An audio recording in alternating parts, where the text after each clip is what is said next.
15 जनवरी 2011 के साकार रिवाइज्ड महावाक्य में बाबा कहते, अभी तुम समझते हो कि यही भारत स्वर्ग था, सो अभी नर्क है।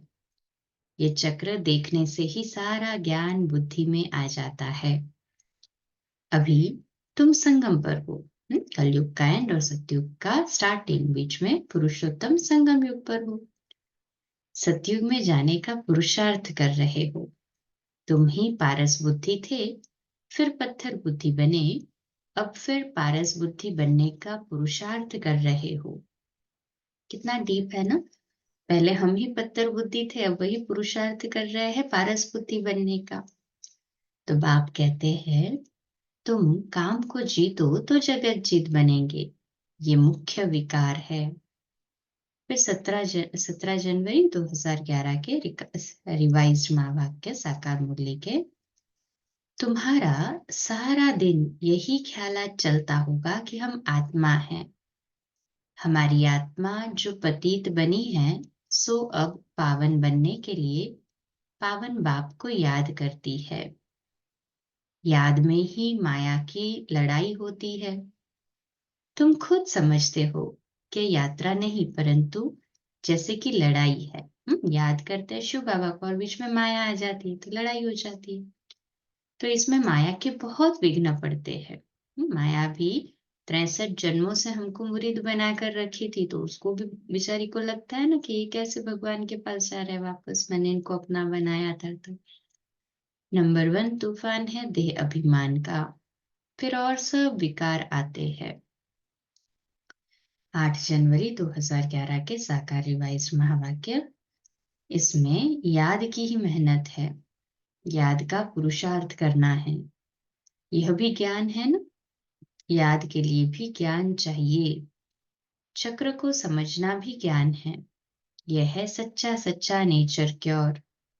इस ज्ञान और योग से तुम्हारी आत्मा बिल्कुल प्योर हो जाती है।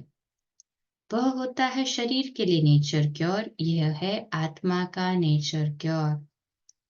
आत्मा में ही देह अभिमान की खाद पड़ती है।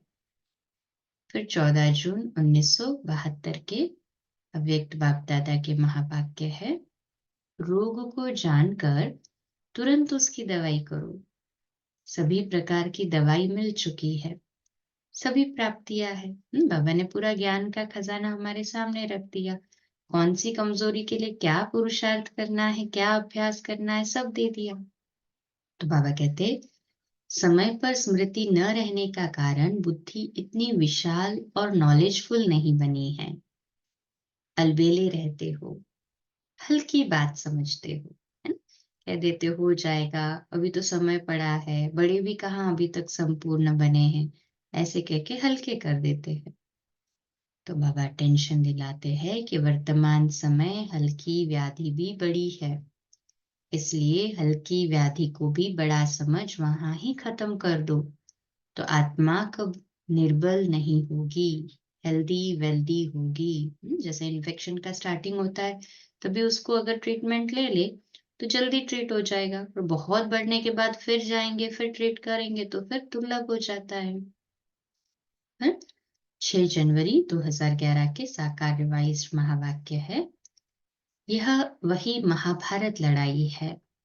विनाश के बाद फिर वाइसलेस दुनिया होनी है। यह है विशेष दुनिया। ये मनुष्य नहीं जानते कि भारत ही वाइसलेस था। किसकी भी बुद्धि चलती नहीं है, इसलिए उनको ज्ञानदाता दिव्य चिक्षु विधाता कहा जाता है। वह ज्ञान का तीसरा नेत्र देते हैं।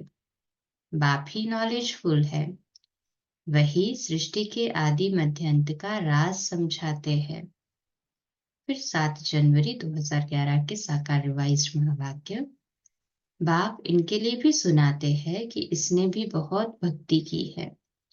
इनका ये बहुत जन्मों के अंत का जन्म। यही पहले पावन थे, अब पतित बने हैं। पहली पहली बात है, तुमको पवित्र बनना है, तभी धारणा होगी। पवित्र बनेंगे। हाँ, कहते हैं ना, शेरनी का दूध सोने के बर्तन में टिकता है, अर्थात कि हमारी बुद्धि जितनी प्योर होगी उतना ही ये प्योर ज्ञान हम समझ सकेंगे, उसको इम्बाइब कर सकेंगे और धारण कर सकेंगे। अच्छा, कल सुबह अमृत वेला मेडिटेशन 3:30 से 4:30, मुरली क्लास प्रातः 4:45 बजे और रात्रि क्लास कल कंटिन्यूटी में करेंगे 8:45 बजे। ओम शांति।